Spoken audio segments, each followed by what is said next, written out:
What happens when a broke woman accidentally kisses a billionaire at 30,000 feet? Lena Brooks is about to find out that one terrifying plane ride will change her entire life. He's a cold CEO with secrets. She's starting over with nothing but courage. But when she walks into her new office Monday morning, the man she swore she'd never see again is sitting behind the boss's desk. Stay with me until the end to see how a girl who could barely afford her plane ticket becomes the woman who brings a billionaire to his knees. And drop a comment with your city name so I can see how far this story travels across the world. The fluorescent lights of LaGuardia Airport buzzed overhead like angry insects. Lena Brooks stood frozen at Gate 47, staring at the jetway that led to her future. Or her failure. She wasn't sure which yet. Her entire life fit into one battered suitcase with a broken wheel and a backpack she'd bought at a thrift store for $6. Inside that backpack was everything that mattered. Her laptop that took 5 minutes to boot up, a folder with her new employment contract, $47 in crumpled bills, and a granola bar she was saving for when the hunger got too loud to ignore. She'd spent her last decent money on this ticket. Final boarding call for Flight 2847 to New York JFK, the gate agent announced, her voice clipped and impatient. Lena's hands were shaking. She gripped the straps of her backpack tighter, trying to steady herself. 29 years and 11 months of life, and she'd never been on a plane. Never had a reason to. Never had the money. Growing up in a town where ambition went to die, where her mother cleaned houses and her father drank away anything that resembled hope, flying had seemed like something other people did. Rich people. Lucky people. Not her. But here she was, holding a boarding pass that felt like a golden ticket and a death sentence rolled into one. The new job was real. She'd triple-checked the offer letter, Googled the company obsessively, even called their HR department twice to make sure it wasn't some elaborate scam. Kohl Industries. A tech giant. They wanted her as a junior data analyst. The pay was more than she'd ever made in her life, which wasn't saying much considering her previous job was waitressing at a truck stop diner that smelled like burnt coffee and defeat. "Miss, you need to board now," the gate agent said, and there was something in her tone that made Lena feel small, like she could tell just by looking that Lena didn't belong in airports, didn't belong on planes, didn't belong anywhere near the life she was trying to build. Lena walked forward. Her cheap sneakers squeaked on the polished floor. The jetway was a narrow tunnel that smelled like jet fuel and recycled air. Each step felt heavier than the last. What if the plane crashed? What if she got to New York and realized she couldn't do the job? What if they took one look at her secondhand blazer and scuffed shoes and realized they'd made a terrible mistake? What if? What if? What if? The questions chased themselves around her brain like dogs after their own tails. "Welcome aboard," a flight attendant said with a smile that didn't reach her eyes. She glanced at Lena's boarding pass. "You're in 12A, window seat, left side." Lena nodded, not trusting her voice. The plane's interior was smaller than she'd imagined. The rows of seats stretched back like the world's most uncomfortable church pews. People were already settled, pulling out tablets and neck pillows, looking bored and comfortable in a way that told her they did this all the time. She found her row. 12A. The window seat was empty, but the aisle seat was occupied by a man who looked like he'd been carved out of marble and money. He was typing something on his phone, his jaw tight with concentration. Dark hair, perfectly cut. A charcoal suit that probably cost more than Lena's entire year of rent. Strong hands, expensive watch, the kind of presence that took up space even when he was sitting still. He didn't look up as she approached. "Excuse me," Lena said quietly. "I need to get to the window seat." He glanced up. His eyes were a startling gray, cold and assessing. For a moment he just looked at her and she felt like a specimen under a microscope. Then he stood without a word, stepping into the aisle to let her pass. She squeezed by him, hyper-aware of how close they were in the tight space, how her backpack bumped against the seats, how utterly out of place she felt. She practically fell into the window seat, her face burning. "Thank you," she mumbled. He didn't respond, just sat back down and returned to his phone like she didn't exist. Lena shoved her backpack under the seat in front of her and tried to make herself small. The window was next to her, offering a view of the tarmac and the wing of the plane. It looked fragile. How was something that fragile supposed to keep them in the air? Her heart was hammering now. "You need to fasten your seatbelt," the man beside her said. His voice was deep, clipped, annoyed. Lena looked down at the seatbelt. It was a simple mechanism, she told herself. Two pieces that clicked together.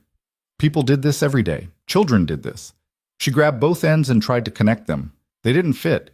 She tried again, her fingers clumsy with nerves. Still nothing. It's upside down, the man said, not looking at her. Lena's face went hot. She flipped one end over and tried again. This time it clicked, but it was twisted, the fabric bunched up awkwardly across her lap. She tried to straighten it, but somehow made it worse, and now the metal buckle was digging into her hip, and the whole thing felt wrong. For God's sake, the man muttered. He set his phone down and turned to her. Do you need help? No, I'm fine, Lena said quickly, but her voice came out high and strained, and her hands were still fumbling with the seatbelt like she was trying to solve a Rubik's Cube. You're clearly not fine. He reached over, and before she could protest, his hands were on her seatbelt, his fingers brushing against her waist as he untwisted the fabric and adjusted the buckle. It was quick, efficient, and completely humiliating. There, he said, pulling back.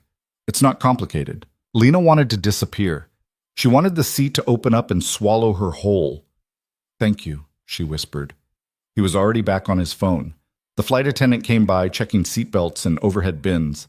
The cabin lights dimmed. The pilot's voice crackled over the intercom, saying something about weather and flying time, but Lena couldn't focus on the words.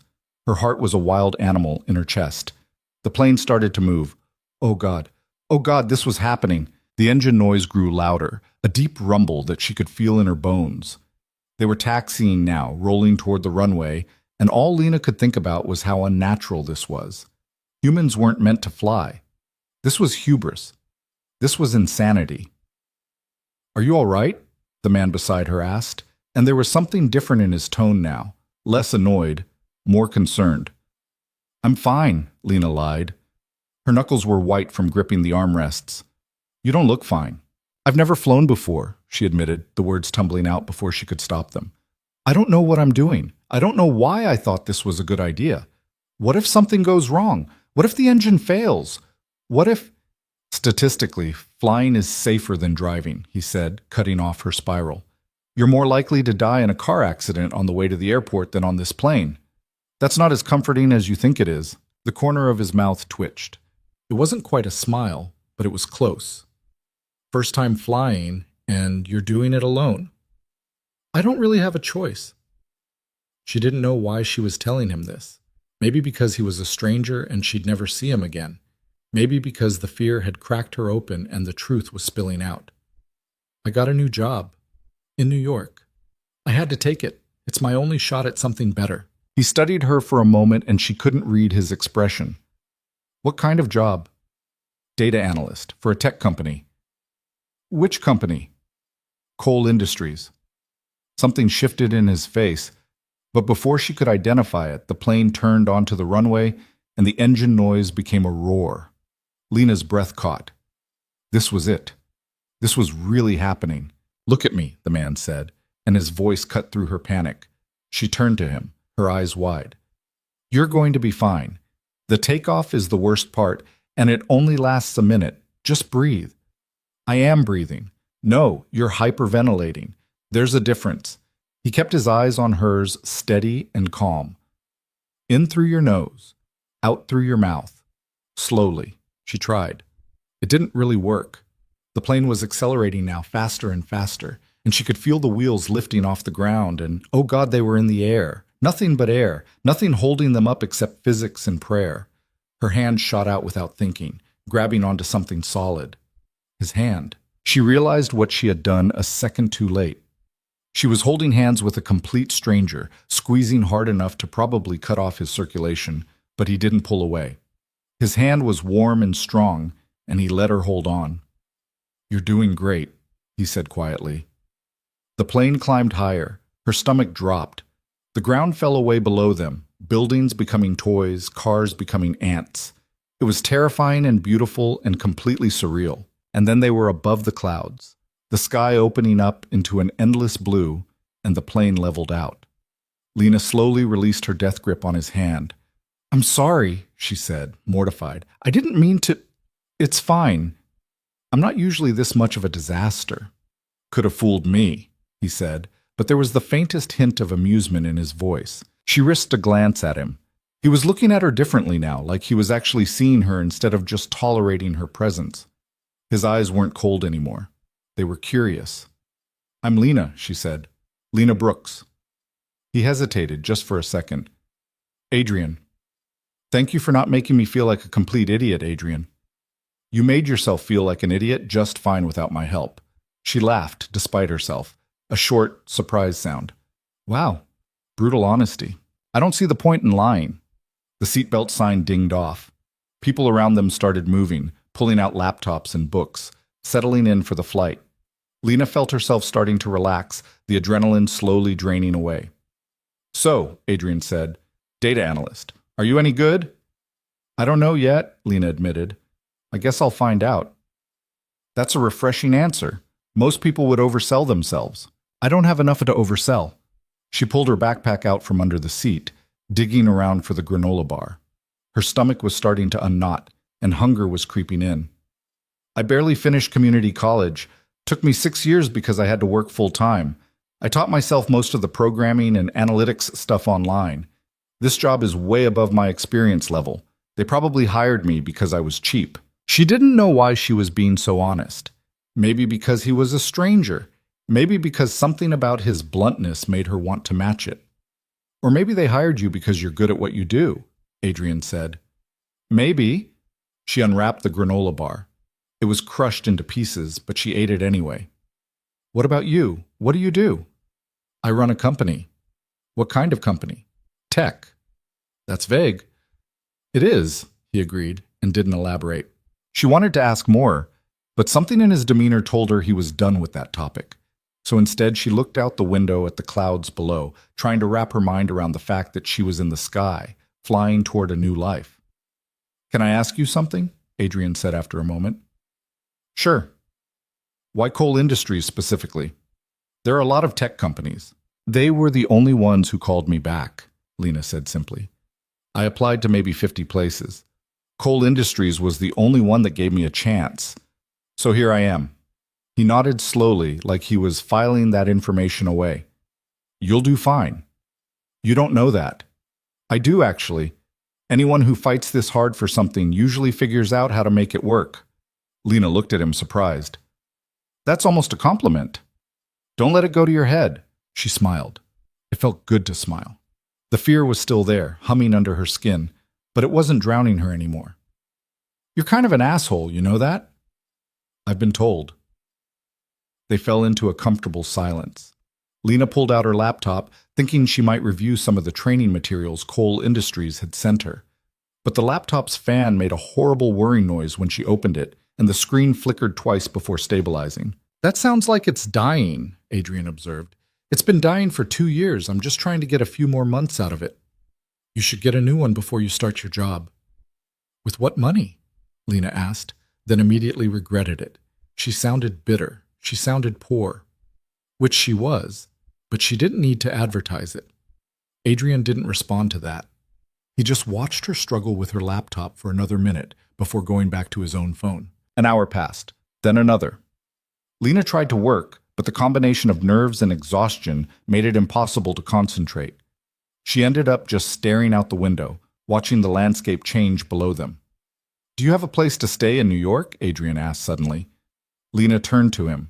"Why?" "Just curious." "I have a sublet in Brooklyn. I found it on Craigslist. I'm pretty sure it's going to be terrible, but it's what I can afford." "You're moving to New York, starting a new job, and you've never even seen the place you're going to live?" "That's correct." He shook his head, something that might have been disbelief or admiration crossing his face. "You're either very brave or very stupid." "Probably both," Lena said, "but I didn't have a choice. I couldn't stay where I was. That town was killing me slowly. This might kill me quickly, but at least it'll be different." "That's a dark way to look at it." "I'm a realist. You're a pessimist." "Same thing." "It's really not." The flight attendant came by with the drink cart. Lena asked for water. Adrian ordered scotch. Expensive scotch, from the way the flight attendant's eyes lit up. "You're not going to offer me some of that?" Lena asked, half joking. "You want scotch?" "I want to not feel like I'm about to throw up from nerves." He handed her his glass without hesitation. One sip. It's too good to waste on someone who doesn't appreciate it. Lena took a sip. It burned going down and she coughed. That's disgusting. That's a 30-year Macallan. Show some respect. I'd rather have the water. He took the glass back, shaking his head, but she could see the amusement in his eyes. They were talking like they'd known each other longer than a few hours. It was strange, comfortable. She didn't trust it. Another hour passed. The sun was starting to set outside the window, painting the clouds in shades of orange and pink. Lena had almost convinced herself that the rest of the flight would be smooth when the plane suddenly dropped. Not a gentle dip, a stomach-lurching, terrifying drop that made her feel like the bottom had fallen out of the world. "Ladies and gentlemen, we're experiencing some unexpected turbulence," the pilot's voice said, way too calm for what was happening. "Please return to your seats and fasten your seatbelts." The plane shook, rattled, dropped again. Lena's hands went to the armrests, gripping so hard her fingers ached.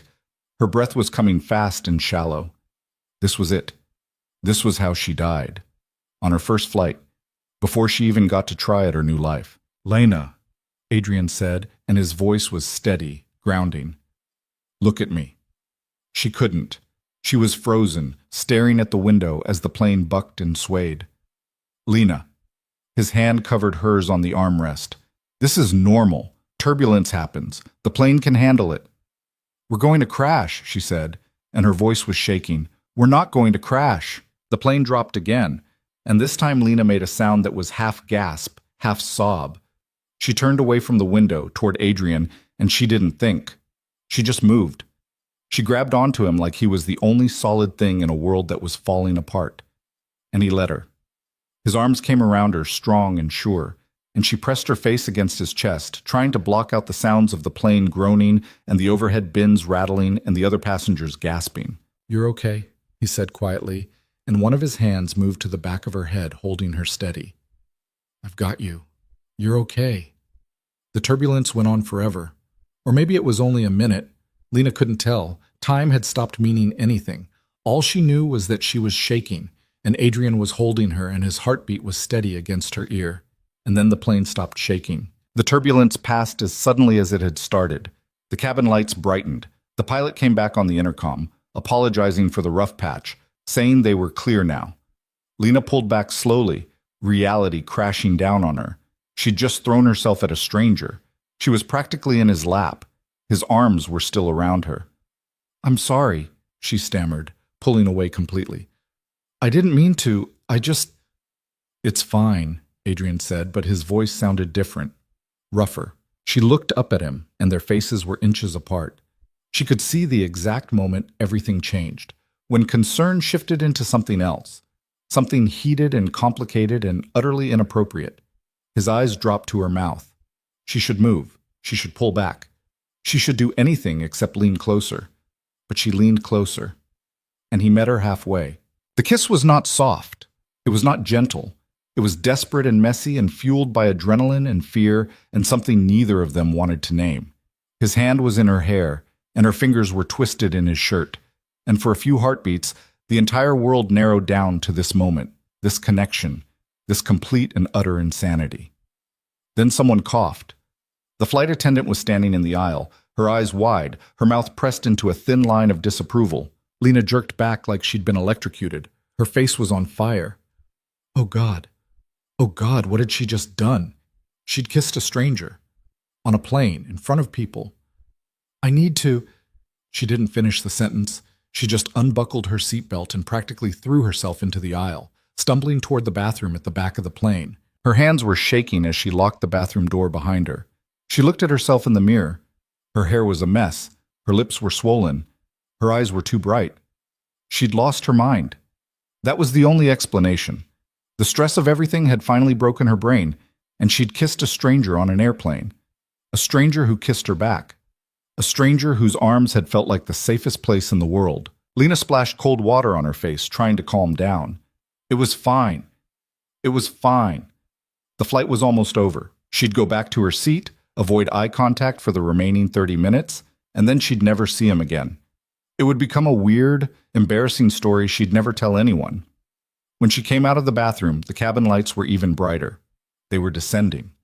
The flight attendants were preparing for landing. She made her way back to her seat, keeping her eyes down. Adrian was looking out the window, his expression unreadable. She sat down without saying anything, buckling her seatbelt with trembling fingers. Neither of them spoke. The plane descended through the clouds. The lights of New York appeared below, a sprawling galaxy of buildings and bridges and possibilities. It should have been exciting. It should have been the moment Lena felt like her life was beginning. Instead, all she felt was mortified. The wheels touched down with a jolt. The plane taxied to the gate. The seatbelt sign turned off, and people immediately started standing, grabbing bags from overhead bins, crowding the aisles. Lena stayed in her seat until the last possible moment. When she finally stood, Adrian was already in the aisle, pulling down a sleek leather bag from the overhead bin. "Lena," he said. She didn't look at him. "I have to go." "Wait." But she was already moving, pushing past him, weaving through the crowd of passengers. She didn't look back. She couldn't. She made it off the plane, through the jetway, into the terminal. JFK Airport was massive and overwhelming, full of people rushing in every direction. Lena let herself be swept up in the crowd, putting as much distance as possible between herself and Gate 47. Her phone buzzed. A text from the property manager of her sublet, sending her the address and door code. "Welcome to New York," it said. Lena shouldered her backpack, grabbed her suitcase with the broken wheel, and walked toward the exit. She'd just survived her first flight. She'd just started her new life. And she'd just kissed a man whose last name she didn't even know. Tomorrow, she told herself, would be better. Tomorrow, she'd start her job, focus on work, and forget this entire humiliating disaster ever happened. Tomorrow couldn't possibly be worse than today. The Brooklyn sublet was worse than Lena had imagined, which was saying something because her imagination had already set the bar pretty low. The building was a walk-up in Bed-Stuy, 5 floors with no elevator, and the stairwell smelled like old cooking grease and something she really hoped was just mildew. Her apartment was on the 4th floor, a studio that generously measured maybe 200 square feet if you counted the bathroom, which you shouldn't because the shower leaked and the toilet ran constantly. But it was hers, for now. And it had a window that looked out onto a fire escape, and through that fire escape she could see a sliver of sky, and that was more than she'd had back home. She dropped her suitcase on the floor and sat down on the bed, which was really just a mattress on a metal frame that squeaked when she breathed. Her phone said it was almost midnight. She should sleep. She had to be at Cole Industries at 9 in the morning, and she needed to figure out the subway system, and she should probably eat something other than a crushed granola bar. Instead, she lay back on the mattress and stared at the ceiling, replaying the entire plane ride in excruciating detail. The kiss. She'd kissed him. Or he'd kissed her. Or they'd kissed each other in a moment of mutual insanity, brought on by turbulence and proximity, and whatever chemical reaction happened when fear met attraction. It didn't matter. She'd never see him again. Adrian, with no last name, who drank expensive scotch and ran a vague tech company and had arms that felt safe in the middle of a crisis. He was probably already back in whatever Manhattan penthouse he lived in, probably already forgotten about the awkward girl who'd melted down in seat 12A. Lena closed her eyes and willed herself to forget too. Sleep came eventually, restless and full of dreams about falling. The alarm on her phone went off at 6:30, a shrill sound that made her jolt awake with her heart racing. For a disorienting moment, she didn't know where she was. The room was unfamiliar, the sounds were wrong, the light coming through the window was too bright. Then it all came back. New York, new job, new life. She dragged herself out of bed and into the shower, which was exactly as disappointing as it looked. The water pressure was pathetic, and the temperature fluctuated wildly between scalding and freezing, but she managed to wash her hair and feel slightly more human. Her interview outfit was wrinkled from being stuffed in her suitcase, but she did her best with it. Black pants that were a little too big, a white blouse that was a little too small, and the thrift store blazer that had seen better days. She looked at herself in the cracked mirror above the bathroom sink and tried to see what Cole Industries had seen when they hired her. She mostly just saw someone who was terrified. The subway was a nightmare of confusion and too many people, and not enough signs that made sense. Lena got on the wrong train twice before finally figuring out that she needed the C to the E to get to Midtown. By the time she emerged at 53rd Street, she had 7 minutes to get to the office. Cole Industries occupied 15 floors of a glass tower that looked like it cost more than Lena's entire hometown.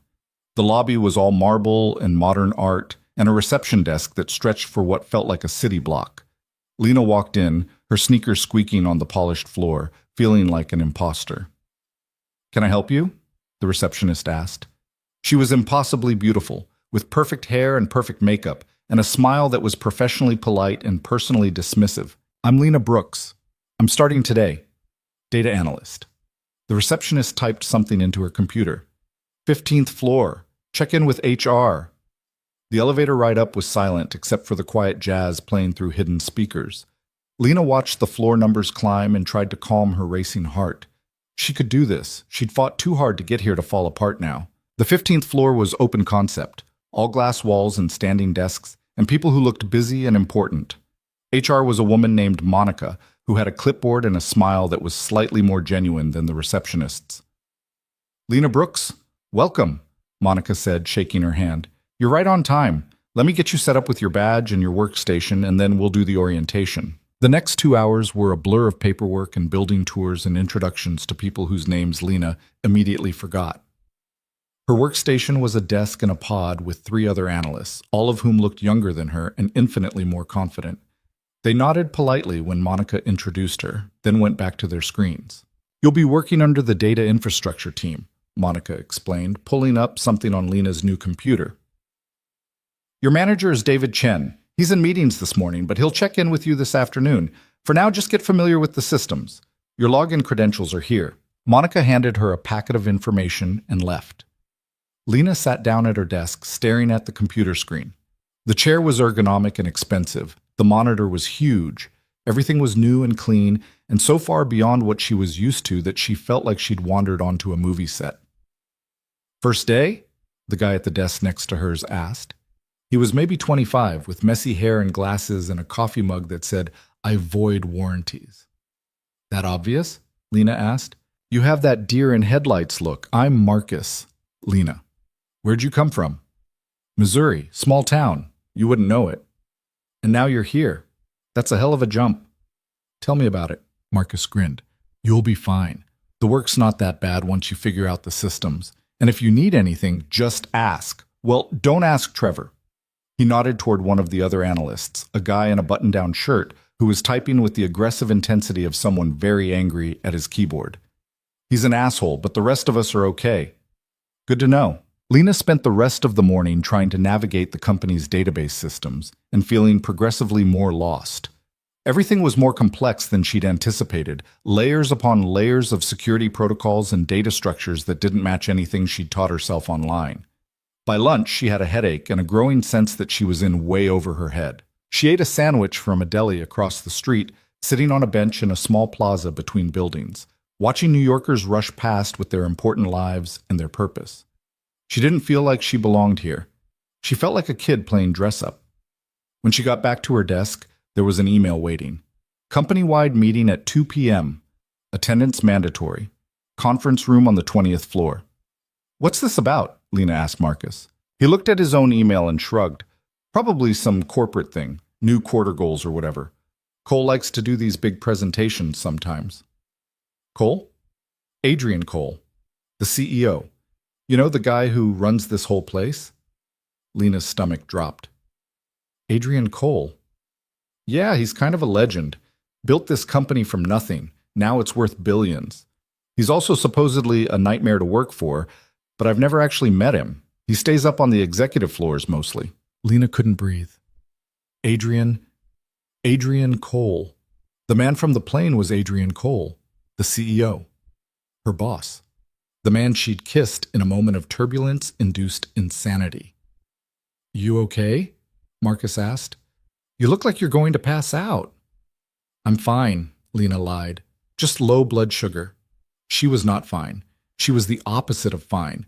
She was catastrophically, apocalyptically not fine. At 1:55, she followed the stream of employees heading to the 20th floor. The conference room was enormous, with floor-to-ceiling windows overlooking the city and enough chairs for maybe 100 people. Lena found a seat in the back, trying to make herself invisible. The room filled up. People chatted, checked their phones, grabbed coffee from the station set up in the corner. Lena kept her eyes down, her heart hammering.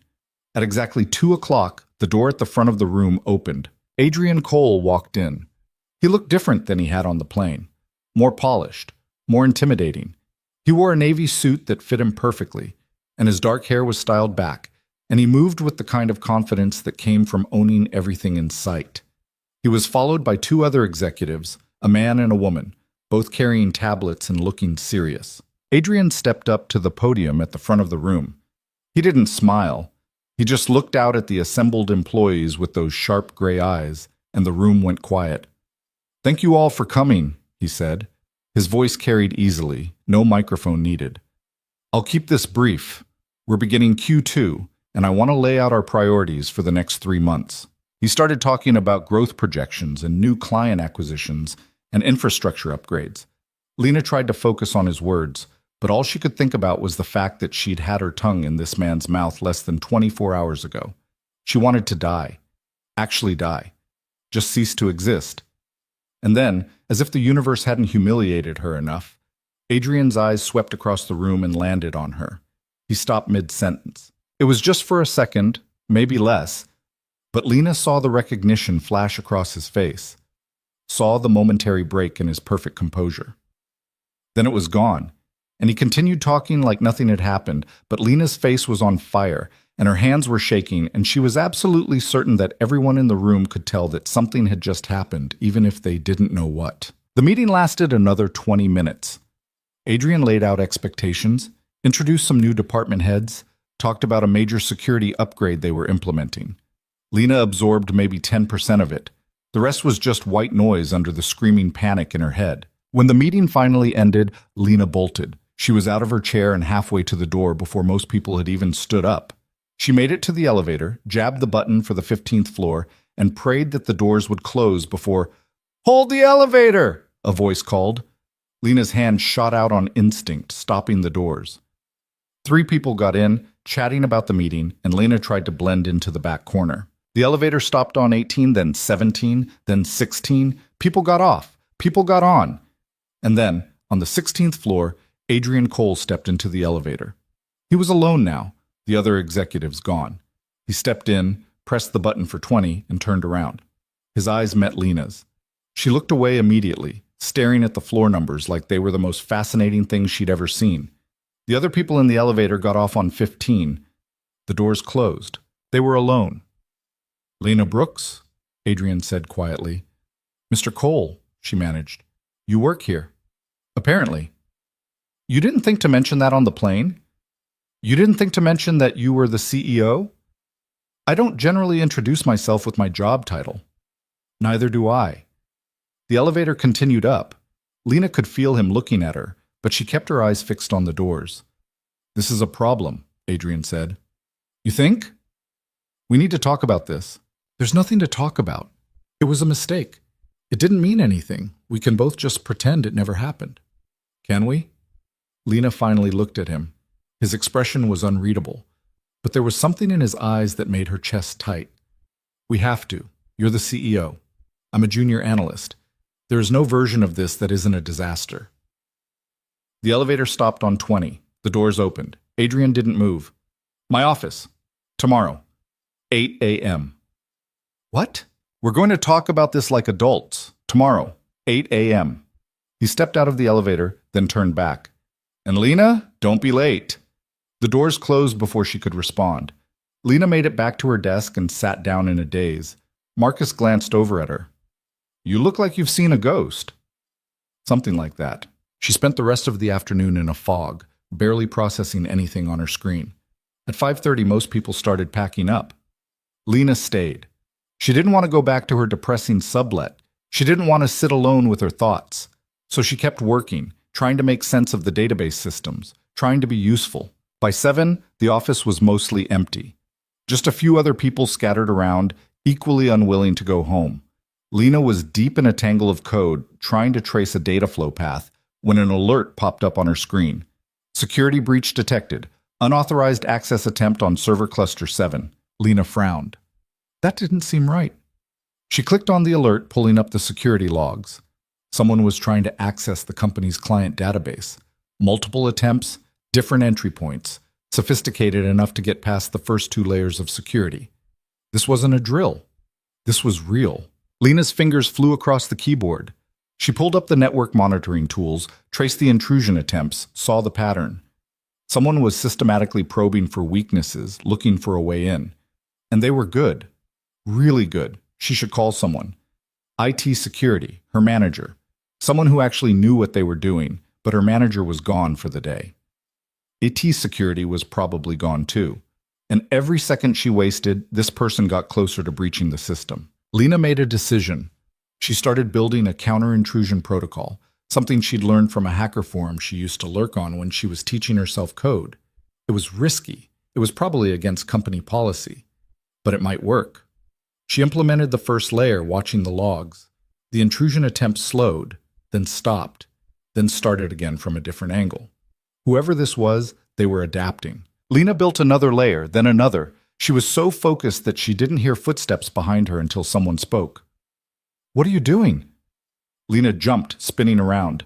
Adrian was standing behind her desk, his suit jacket gone, his tie loosened. He looked tired. "There's a security breach," Lena said quickly. "Someone's trying to access the client database. I'm trying to stop them." Adrian moved closer, looking at her screen. "Why didn't you call IT? It's after 7. I didn't think anyone was here, and I didn't want to waste time while this person got deeper into the system."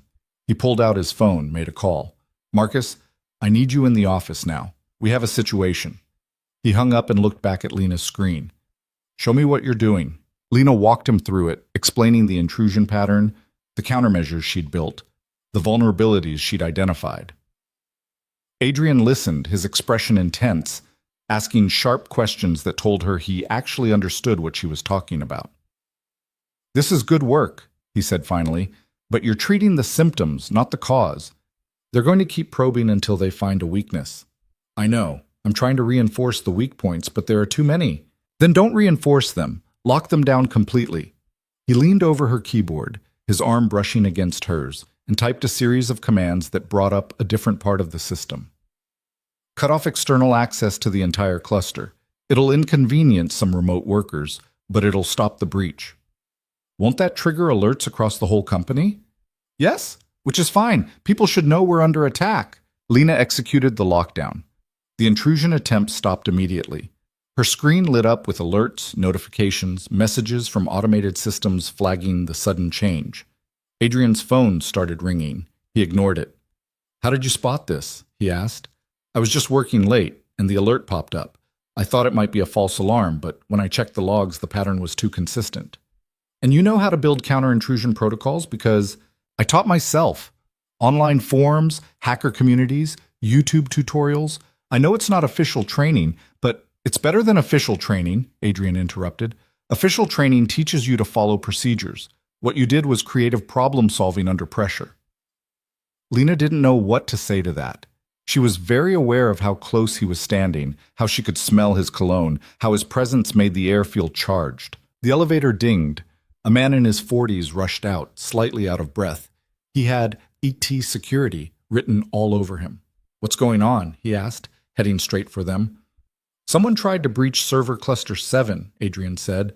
Lena caught it and locked them out." The security guy, Marcus, apparently not the same Marcus from her pod, looked at Lena with surprise. "You caught it?" "I was just here," Lena said. "I saw the alert." "Can you pull up the logs for me?" Lena did. Marcus, the security guy, spent the next 10 minutes reviewing everything, muttering to himself, occasionally asking Lena questions about what she'd seen. Finally, he looked up at Adrian. "This was a serious attempt, sophisticated. If she hadn't caught it when she did, they might have gotten in." "Can you trace them?" Adrian asked. "I can try. It'll take time. They were routing through multiple proxies." "Do it. And I want a full security audit by the end of the week. Every system, every access point, no exceptions."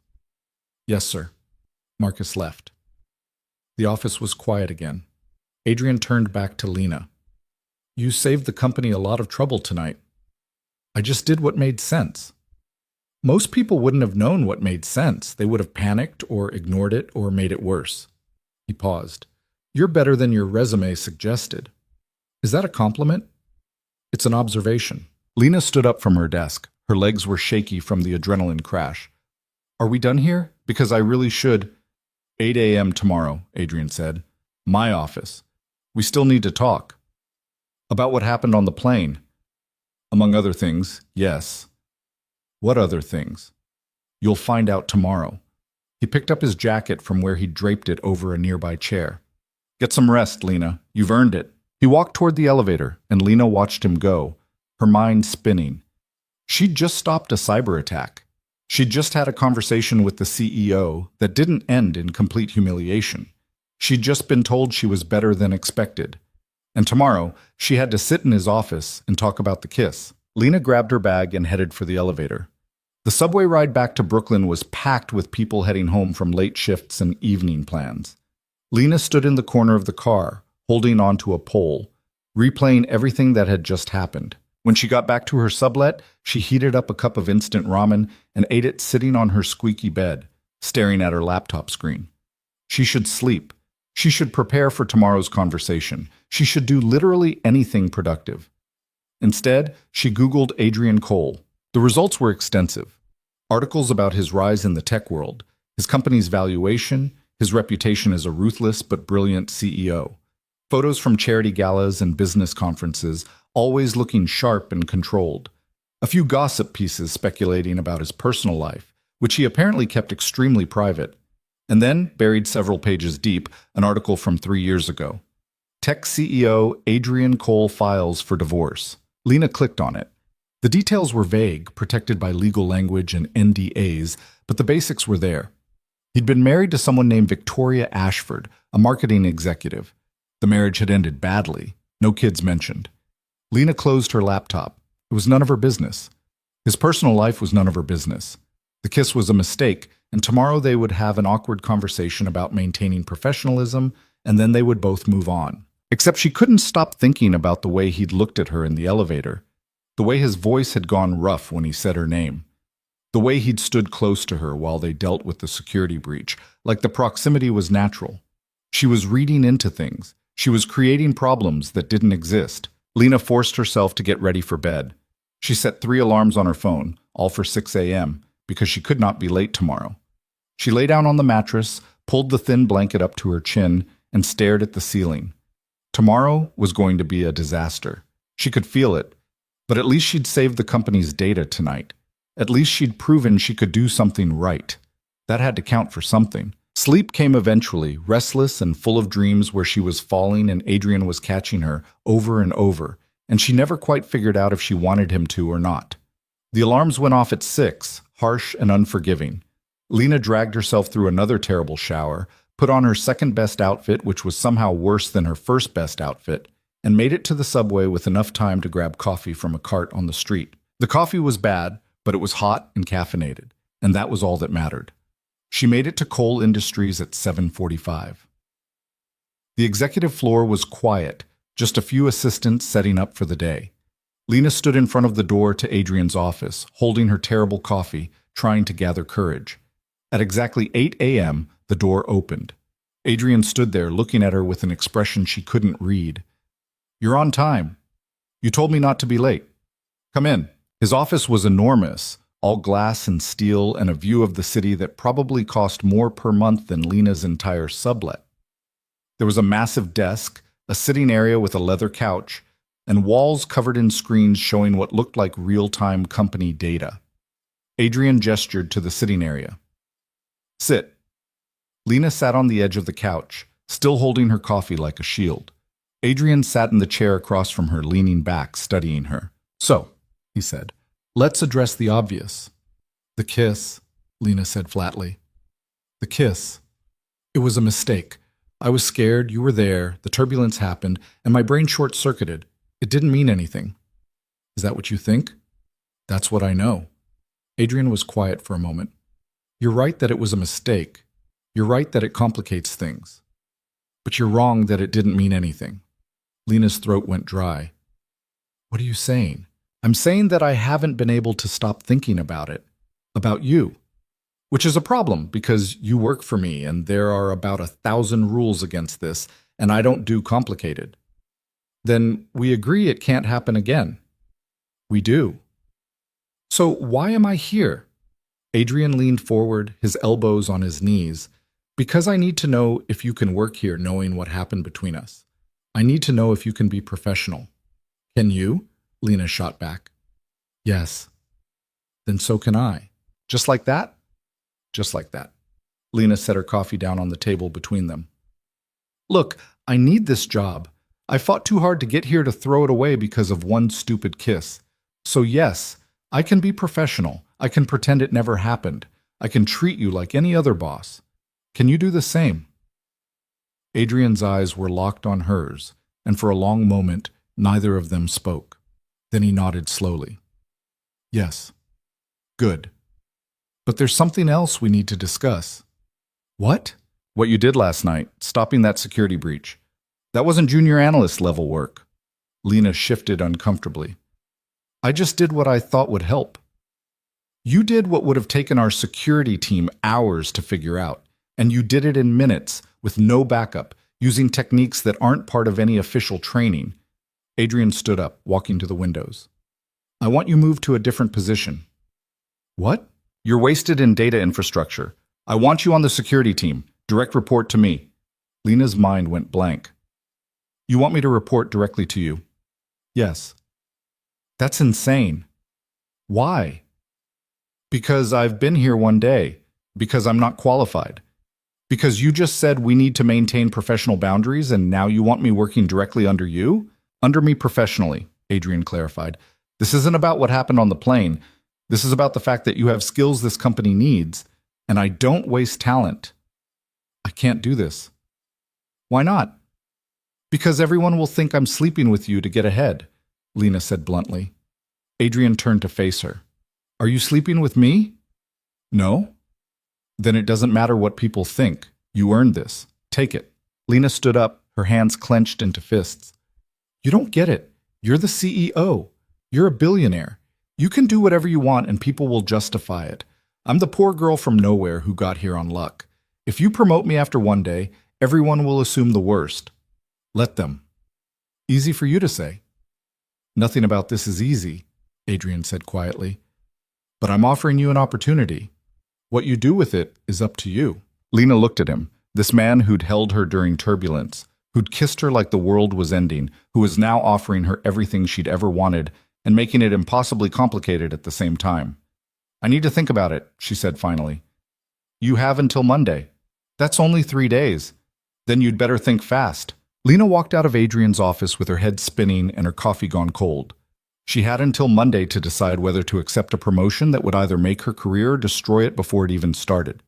3 days to figure out if she was brave enough to take what she'd earned or smart enough to run from the mess it would create. She spent the rest of Thursday buried in work, ignoring the curious looks from Marcus when she returned to her desk looking like she'd been through a war.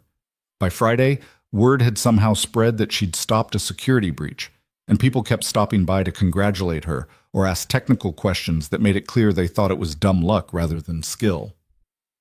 So you just happened to be working late? One of the senior analysts asked, his tone dripping with skepticism. Yeah, Lena said, not looking up from her screen. Just happened to be here. And you just happen to know how to stop a sophisticated intrusion attempt? I guess so. He lingered for another moment, clearly waiting for her to elaborate, to prove herself, to justify her existence. When she didn't, he walked away muttering something under his breath. Marcus rolled his chair over. Don't let Greg get to you. He's been here 5 years and hasn't done anything half that impressive. He's just bitter. Everyone's going to think I didn't earn this, Lena said quietly. Earn what? She looked at him, then shook her head. Nothing. Forget it. That evening, Lena sat in her sublet eating takeout pad thai that cost almost as much as her daily food budget, staring at her phone. She'd pulled up Adrian's promotion offer in her email, reading it over and over. The salary was double what she was making now. The title was Junior Security Analyst, direct report to CEO. The start date was Monday. She could change her life with one email. Yes or no. Accept or decline. Her phone buzzed, a text from a number she didn't recognize. Have you decided? A C, Lena stared at it. He'd gotten her number from HR, probably. Or maybe he just had access to everything because he was the CEO and this was his company and his world, and she was just trying not to drown in it. She typed back, still thinking. His response came immediately. Think faster. Why does it matter to you? Because I don't like wasting time, and you're wasting yours if you say no. Lena set the phone down and pressed her palms against her eyes. This was insane. All of it. She'd been in New York for 3 days, and her life had already spiraled into something unrecognizable. But maybe that was the point. Maybe you didn't change your life by playing it safe. Maybe you changed it by saying yes to the terrifying things. She picked up her phone and typed, "I'll take the job." 3 dots appeared, then disappeared, then appeared again. Finally, "Good, my office Monday, 7 a.m. We have work to do." Lena spent the weekend exploring Brooklyn, trying to orient herself in a city that felt too big and too fast and too expensive. She walked until her feet hurt, ate $8 pizza, and tried not to think about Monday. But Monday came anyway, relentless and unavoidable. She showed up at Adrian's office at 6:55 a.m. because she'd rather be early than give him any reason to question her commitment. His assistant wasn't in yet, but the door to his office was open. Adrian was already at his desk, reading something on his tablet, a cup of coffee steaming beside him. "You're early," he said without looking up. "You said 7. I said 7 because I knew you'd show up at 6:55. He set the tablet down and gestured to the chair across from his desk. "Sit. We need to go over your new responsibilities." For the next hour, Adrian walked her through what her role would actually entail. She'd be part of a small team responsible for identifying vulnerabilities in the company's systems before anyone else could exploit them. She'd have access to parts of the infrastructure that most employees never saw. And she'd report directly to him on anything that could pose a serious threat. "This isn't a promotion because I like you," Adrian said bluntly. "This is a promotion because you're good at what you do. Don't make me regret it." "I won't." "And Lena?" He looked at her directly, his gray eyes sharp. "What happened on the plane stays on the plane. Here, I'm your boss. You're my employee. Nothing else." "I know." "Do you?" "Yes," Lena said firmly. "I'm not going to make this complicated. I need this job more than I need anything else." Something flickered across his face, but it was gone before she could identify it. "Good. Then let's get to work." The next 3 weeks were brutal. Lena threw herself into her new role with an intensity that bordered on obsessive. She worked 12-hour days, sometimes longer, learning systems and protocols and security frameworks until her brain felt like it was going to leak out of her ears. Adrian was demanding, perfectionist, and apparently incapable of giving praise that wasn't wrapped in criticism. "This vulnerability assessment is incomplete," he said one afternoon, dropping a report on her desk. "I checked every system on the list you gave me," Lena protested. "You checked the obvious ones. What about the peripheral systems? The third-party integrations? The legacy databases that everyone forgets about until they become a problem? Those weren't on the list. Because I wanted to see if you'd think beyond the list." Lena grabbed the report back, her jaw tight. "So this is a test?" "Everything is a test. If you can't handle that, you're in the wrong job." He walked away before she could respond, and Lena sat there fuming, hating him a little bit, and hating herself more for caring what he thought. But she went back through the assessment, found the peripheral systems, and discovered 2 vulnerabilities that absolutely should have been caught months ago. When she submitted the revised report, Adrian read it in silence, then looked up at her. "Better." "That's it? Just better?"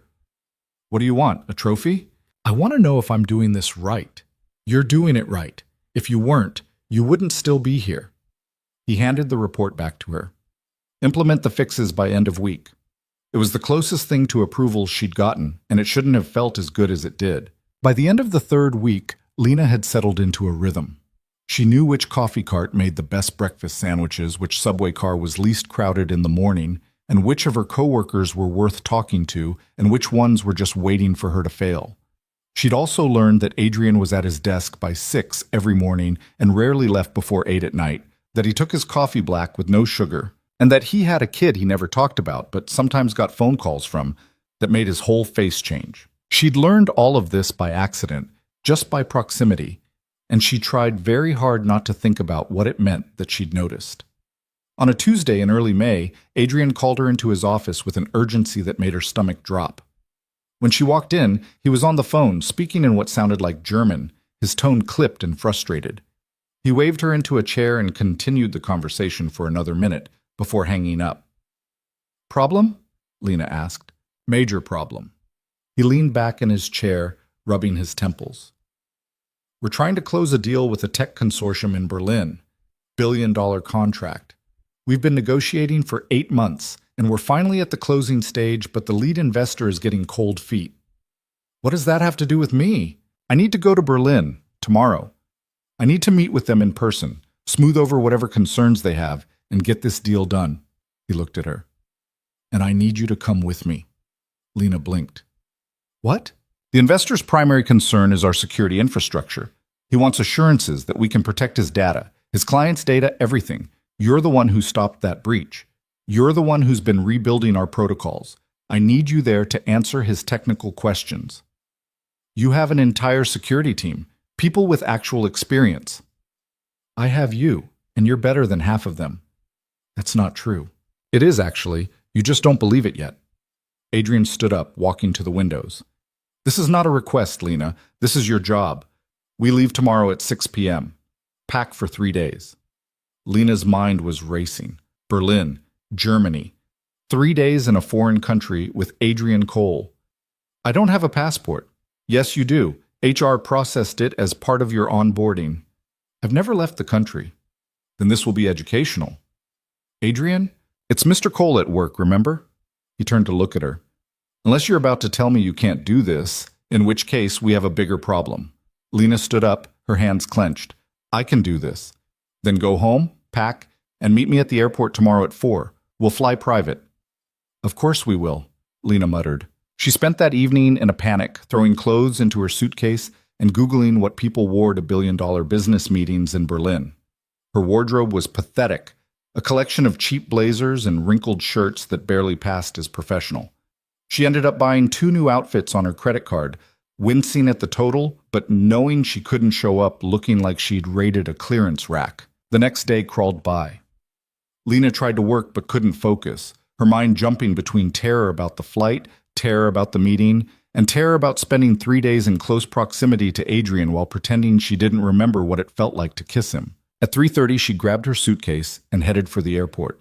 Adrian had sent a car for her, which felt absurd and wasteful and also kind of amazing because she didn't have to figure out the subway with luggage. The driver was silent and professional, and Lena spent the entire ride staring out the window, trying to calm her racing heart.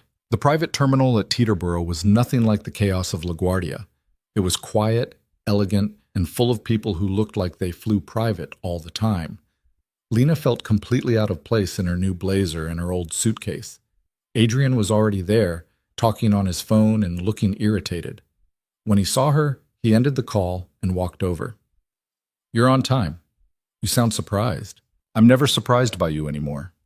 He nodded toward the plane visible through the window. It was sleek and white and looked like it cost more than a small country. Ready? No. Good. Neither am I. The plane was even more ridiculous inside. Leather seats that reclined into beds, a conference table, a full bar. Lena sat down in one of the seats and tried not to touch anything expensive. Adrian settled across from her, pulling out his laptop. We'll go over the talking points during the flight. The investor's name is Klaus Werner. He's brilliant, paranoid, and has very specific concerns about data sovereignty and EU privacy regulations. I don't know anything about EU privacy regulations. You'll learn. He opened a document and turned the laptop toward her. Read this. The next 7 hours were a crash course in international business and European data law. Adrian was relentless, firing questions at her, making her rehearse answers until they sounded natural, pushing her until she wanted to scream. But somewhere over the Atlantic, something shifted. They fell into a rhythm, the back and forth becoming almost easy, and Lena realized she was enjoying it. The challenge, the problem-solving, the way Adrian's face changed when she said something that impressed him. You're good at this, he said at one point, leaning back in his seat with something that might have been satisfaction. At what? Thinking on your feet. Most people freeze when I push them. You push back. Is that a compliment? It's an observation. You really need to work on your compliments. The corner of his mouth twitched. Noted. They landed in Berlin at 8 a.m. local time. Lena had barely slept on the flight, too wired and anxious to relax, and she felt like her brain was stuffed with cotton. A car was waiting for them, and Adrian handed her a coffee as they slid into the back seat. Drink this. The meeting's in 2 hours. The hotel was beautiful, all modern design and floor-to-ceiling windows overlooking the city. Adrian checked them in while Lena stood in the lobby, trying not to gawk like a tourist. When he came back, he handed her a key card. You're on the 8th floor. I'm on the 10th. Shower change and meet me in the lobby in 90 minutes. Lena's room was bigger than her entire Brooklyn sublet. She took the world's fastest shower, put on one of her new outfits, and tried to make herself look like someone who belonged in a billion-dollar negotiation. When she looked in the mirror, she saw a girl playing dress-up, but it would have to do. Adrian was waiting in the lobby, wearing a different suit that somehow looked even more expensive than the one he'd worn on the plane. He looked her over, his expression unreadable. You look professional. That's reassuring. Let's go. The meeting was held in a conference room on the top floor of a glass building in the financial district. Klaus Werner was in his 60s, silver-haired and sharp-eyed, and he looked at Lena like she was a puzzle he couldn't quite solve. There were 4 other people in the room, all speaking rapid German to each other, all ignoring Adrian and Lena completely. Then Klaus switched to English, his accent thick but his words precise. Mr. Cole, thank you for coming. And this is? Lena Brooks, Adrian said, my lead security analyst. Klaus looked at Lena with renewed interest. You are very young for such a position. I'm good at my job, Lena said, meeting his eyes. We shall see. Klaus gestured to the table. Please, sit. The next 2 hours were intense. Klaus asked technical questions that would have made most people's eyes glaze over, drilling into encryption protocols and data redundancy and breach response procedures. Lena answered every single one, sometimes deferring to Adrian for business context, but holding her own on the technical details. And then Klaus said something in German, looking directly at her. Lena understood every word. She'd grown up in a town with a large German immigrant community. Her neighbor had been a woman named Frau Schmidt, who'd taught her the language in exchange for help with grocery shopping. Lena had never thought it would be useful for anything except talking to Frau Schmidt. She responded in German, explaining the company's security architecture in detail, and Klaus's entire face changed. You speak German, he said, switching to English and looking delighted. I do. Why didn't you say so? You didn't ask. Klaus laughed, a genuine sound that seemed to surprise everyone in the room. He said something else in German, a question about their disaster recovery protocols, and Lena answered fluently. The conversation flowed from there, half in English and half in German, and Lena watched the skepticism in Klaus's face gradually transform into something like respect. Adrian was watching her too, and when she glanced at him, there was something in his expression that made her chest tight. By the end of the meeting, Klaus was shaking her hand warmly. Ms. Brooks, you have impressed me. This is rare. Thank you. And you, Mr. Cole, you have excellent taste in employees. Klaus turned to Adrian. I believe we can move forward with this agreement. My lawyers will contact yours. They shook hands, and just like that, the deal was done. Walking out of the building, Adrian was silent until they reached the street. Then he turned to Lena. You speak German? Yes. Fluent German? Yes. And you didn't think to mention this at any point in the last 3 weeks? It didn't come up.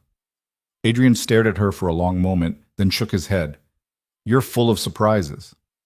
Is that a problem? No, he said quietly. It's not. They spent the rest of the day in meetings with Klaus's team, hammering out details and timelines. By the time they got back to the hotel, it was past 9 and Lena was exhausted. Adrian walked her to the elevator. You did well today, he said. Just well? Exceptionally well. You saved that deal. We saved it. No, you did. He looked at her, and the professional distance that he'd maintained so carefully for weeks seemed to crack just slightly.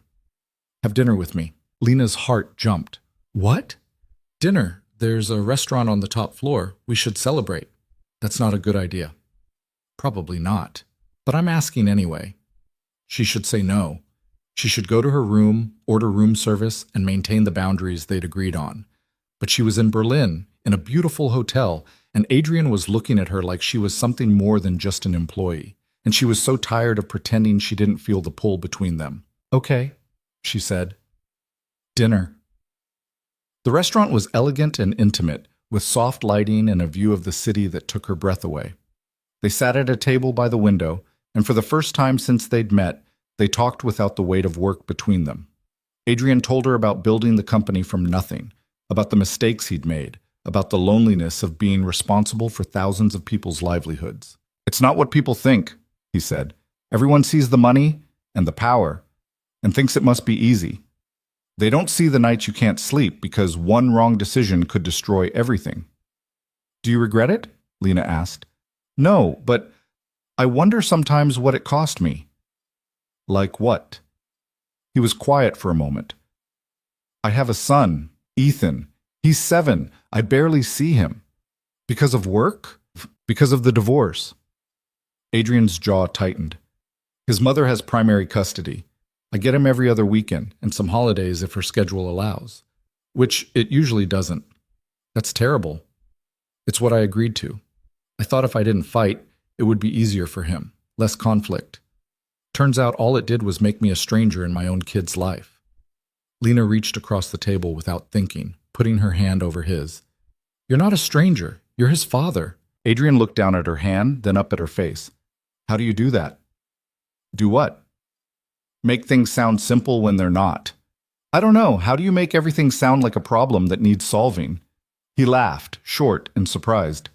"Touché." They ordered food, drank wine, and talked about everything except work. Lena told him about growing up poor, about her mother who'd worked herself to exhaustion, about the town she'd left behind. Adrian listened like every word mattered, and somewhere between the second and third glass of wine, Lena forgot to be careful. "Can I ask you something?" she said. "Go ahead." "Why did you really bring me to Berlin? You could have brought anyone from the security team, someone with more experience." Adrian was quiet for a moment. "Because I trust you, and because I wanted to see if my instinct about you was right." "Was it?" "Yes." He leaned back in his chair, studying her. "You're the best hire I've made in years, Lena. Maybe ever." She didn't know what to say to that. The air between them felt charged, heavy with things neither of them was saying. When the waiter brought the check, Adrian paid without looking at it, and they walked to the elevator in silence. They stopped on her floor. Lena stepped out into the hallway, then turned back. "Thank you, for dinner, for bringing me here." "You earned it." She should walk away. She should go to her room. She should not stand there looking at him like she was waiting for something to happen. "Lena," Adrian said, and his voice was rough. "Don't," she said quietly. "We agreed. Professional boundaries." "I know what we agreed." "Then stick to it." He stepped out of this elevator, and suddenly they were inches apart in the empty hallway. "What if I don't want to?" "Adrian, tell me you don't feel this." "It doesn't matter what I feel. It matters to me." Lena's breath caught. She could see the exact moment he was going to kiss her, could have stopped it, should have stopped it. But when his hand came up to cup her face and his mouth found hers, she kissed him back. It was different than the plane. Slower. Deliberate. A choice they were both making with full awareness of how stupid it was. His other hand slid into her hair, and she grabbed onto his jacket, and for a few perfect moments nothing else existed except this. Then reality crashed back in. Lena pulled away, breathing hard. "We can't do this." "I know. You're my boss. I know. This is exactly what we said wouldn't happen." "I know," Adrian said, and he sounded wrecked. "But I can't stop thinking about you. I haven't been able to since the plane. And tonight, watching you in that meeting, seeing you hold your own with Klaus, speaking German like it was nothing." He broke off. "You're extraordinary, Lena. Don't say things like that." "Why not?" "Because I'll start believing them." He kissed her again, softer this time, and Lena let herself have it for just a moment longer before she pulled away completely. "I have to go," she said.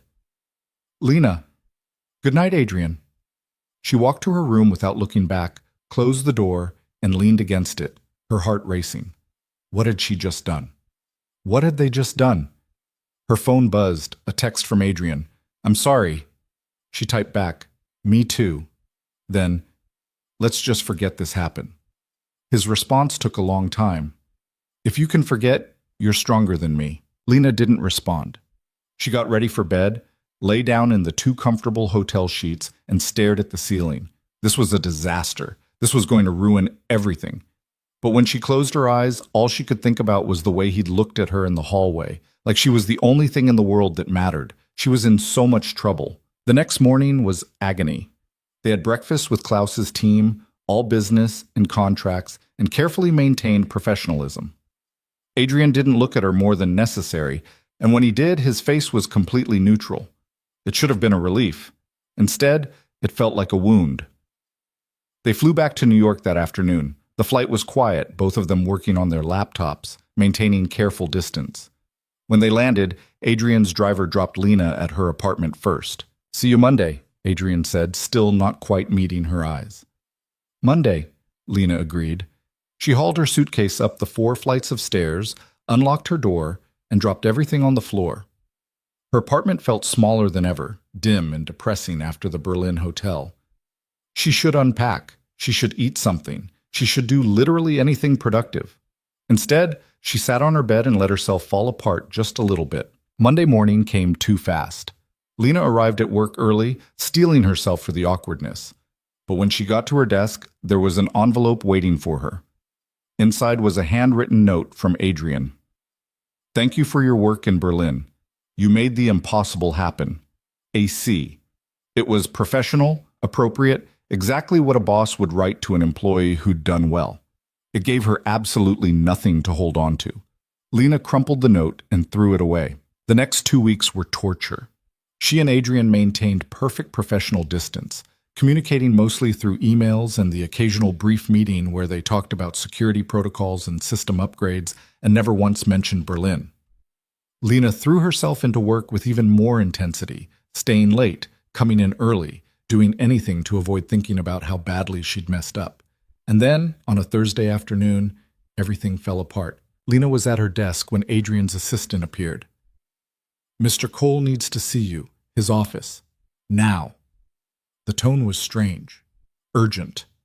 Lena grabbed her laptop and headed upstairs, her stomach knotting. When she walked into Adrian's office, he wasn't alone. There was a woman there. Mid-30s, blonde, beautiful in an intimidating way, wearing a designer dress that probably cost more than Lena made in a month. She was standing close to Adrian, her hand on his arm, and when she saw Lena, she smiled. It was not a friendly smile. "So this is her," the woman said, "the new assistant."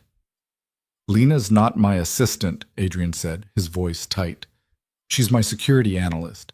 "Of course." The woman's smile widened. "I'm Victoria, Adrian's wife." The floor dropped out from under Lena. "Wife?" "Ex-wife," Adrian corrected, but Victoria laughed. "Are we, though?" "The divorce was never finalized, darling. Technically, we're still very much married." Lena looked at Adrian. His face was stone, but she could see the fury behind his eyes. "Victoria, this is not the time." "Oh, I think it's exactly the time." Victoria turned to Lena. "Has he told you about our arrangement? How he sees his son every other weekend if I allow it? How he signed away any real custody because he was too busy building his empire to fight for his own child?" "Victoria, enough. Or maybe he's told you he's available, that he's free to start something new?" Victoria's eyes were sharp and cruel. "Because he's not. He's mine. He'll always be mine. The paperwork doesn't matter." Lena's throat was tight. She looked at Adrian. "Is this true? You're still married?" "Legally, it's complicated. That's a yes or no question." Adrian's jaw clenched. "The divorce has been delayed. There are complications with the custody agreement, but we are not together." "But you are married," Lena said flatly. "On paper, not in any way that matters." "It matters to me." Lena turned to Victoria. "Excuse me." She walked out of the office, her vision blurring. Behind her, she could hear Adrian calling her name, but she didn't stop. She made it to the elevator, down to the lobby, out onto the street before she let herself feel anything. He was married. Still married. And she'd kissed him, twice. She was the other woman in a story she didn't even know she was part of. Lena walked for blocks, not caring where she was going, just needing to move. Her phone buzzed over and over. Adrian calling, Adrian texting. She ignored all of it. Finally, she ended up in a small park, sitting on a bench, staring at nothing. Her phone rang again. This time, it was a number she didn't recognize. She answered without thinking. Lena Brooks? A woman's voice said. Yes? This is Sandra Michaels from TechWave Solutions. We received your application 3 months ago, and a position just opened up. Are you still looking for work? Lena almost laughed. 3 months ago, she would have killed for this call. Now it felt like a life raft thrown to someone who was already drowning. Can I call you back? She asked. Of course, but we're looking to fill this quickly, so if you're interested, sooner is better. Lena hung up and stared at her phone. She could leave. She could take this other job, walk away from Cole Industries, never see Adrian again. It would be clean, simple, safe. Her phone buzzed. Another text from Adrian. Please let me explain. Lena typed back. There's nothing to explain. You lied. I didn't lie. I just didn't tell you everything. That's the same thing. Lena, please, just talk to me. She turned off her phone. Lena stayed away from work for 2 days. She called in sick, which wasn't entirely a lie because she felt physically ill every time she thought about walking back into that building. She spent most of Thursday and Friday in her sublet, alternating between staring at the ceiling and refreshing job postings online. Sandra from TechWave Solutions had emailed her the details. The position was in Boston, decent pay, normal company with normal expectations, where she wouldn't have to worry about accidentally falling for her married boss. She should take it. She should pack up her broken suitcase and leave New York before this got any worse. But she didn't. Instead, she sat on her squeaky bed and tried to figure out what she actually wanted. Not what was safe. Not what made sense. What she wanted. The answer scared her. Saturday morning, someone knocked on her door. Lena ignored it. The knocking continued, persistent and demanding. Lena, I know you're in there, Marcus called through the door. Your neighbor said she saw you come in last night. Lena dragged herself off the bed and opened the door. Marcus stood there holding a bag from the deli and 2 coffees, looking concerned. You look terrible, he said. Thanks. Can I come in? She stepped aside. Marcus walked into her tiny apartment and looked around with barely concealed shock. This is where you live? It's temporary. It's depressing. He handed her one of the coffees. Okay, what happened? Everyone at work is gossiping about how you stormed out of Cole's office on Thursday and haven't been back since. I didn't storm. I walked. Semantics. What happened? What? Lena sat back down on the bed. Marcus took the only chair, which wobbled dangerously. She didn't know how much to tell him, how much she could trust him. But she was so tired of carrying this alone. I found out something about Adrian that changes everything, she said finally. Like what? Like he's not who I thought he was. Marcus waited, clearly expecting more. When Lena didn't elaborate, he sighed. Look, I don't know what's going on between you two, but I've worked at Cole Industries for 3 years, and I've never seen him look at anyone the way he looks at you. That's not helpful. I'm just saying, whatever this is, it's not nothing. It has to be nothing. He's my boss, and he's... She stopped herself. It doesn't matter. It can't happen. But you want it to. Lena looked at him. What I want isn't the point. It's exactly the point. Marcus leaned forward. You know what I see when I look at you? Someone who's spent her whole life playing it safe because she had to. Someone who's terrified to take what she actually wants because she thinks she doesn't deserve it. Am I wrong? You barely know me, so I'm right. He stood up. For what it's worth, Cole's been a nightmare since you left. Snapping at everyone, locked in his office, generally making everyone's life miserable. Whatever happened, he's not handling it well either. After Marcus left, Lena drank the coffee and ate half the sandwich and tried to think clearly. She needed to make a decision, stay or go, face Adrian or run. Her phone, which she had finally turned back on, buzzed with a new message. But it wasn't from Adrian this time. It was from an unknown number. We need to talk. Meet me at Cafe Mori, corner of 5th and 42nd, 1 hour. Victoria. Lena stared at the message. Every instinct told her to delete it, block the number, pretend she'd never seen it. But curiosity and anger and something that felt like recklessness made her respond. Fine. She showed up at the cafe exactly 1 hour later, wearing jeans and a sweater because she was done trying to look professional for people who didn't respect her. Victoria was already there, sitting at a corner table, looking immaculate in athleisure that probably cost more than Lena's monthly rent. "You came," Victoria said as Lena sat down. "I wasn't sure you would. I'm here. Say what you need to say." Victoria ordered a green tea from the passing waiter, then turned her attention back to Lena. "I'm not here to threaten you or warn you off or any of the dramatic things you're probably expecting." "Then why am I here?" "Because I want to give you some context. Adrian has a tendency to leave out important details when it serves him." "I noticed." Victoria smiled, but there was no warmth in it. "We met 12 years ago. He was nobody then, just a programmer with big ideas and no money. I believed in him. I supported him through every failed startup, every investor rejection, every night he stayed up coding until his eyes bled. And when Cole Industries finally took off, when the money started coming in, he changed. People change. He became obsessed. The company was everything. I was an afterthought. And when Ethan was born, I thought maybe it would shift his priorities, but it only made it worse. He missed the birth because he was in a meeting. Can you imagine? Missing your son's birth for a meeting? Lena didn't say anything. "The divorce was my idea," Victoria continued. "I was tired of being married to someone who was already married to his company. But when it came to custody, Adrian didn't fight. He signed everything I asked for because it was easier than actually dealing with the mess he'd created. And now he acts like I'm the villain for holding him to the agreement he signed." "Why are you telling me this?" "Because you deserve to know what you're getting into." Victoria leaned forward. "Adrian doesn't know how to put people first. He will always choose his company, his ambitions, his control over everything else. He'll tell you you're different, that this time it's real, but it's not. You're just the next obsession, and when something shinier comes along, you'll be yesterday's news." "You don't know that. I was married to him for 8 years. "I know exactly that." Victoria stood up, dropping cash on the table for her untouched tea. "I'm not trying to be cruel. I'm trying to save you from making the same mistake I did. Walk away, Lena. Find someone who'll actually put you first." She left before Lena could respond. Lena sat there for a long time, Victoria's words echoing in her head. Was she right? Was Lena just another thing for Adrian to conquer, to control, to eventually lose interest in? Or was Victoria a bitter ex-wife trying to sabotage any chance of Adrian moving on? Lena didn't know, and the not knowing was killing her.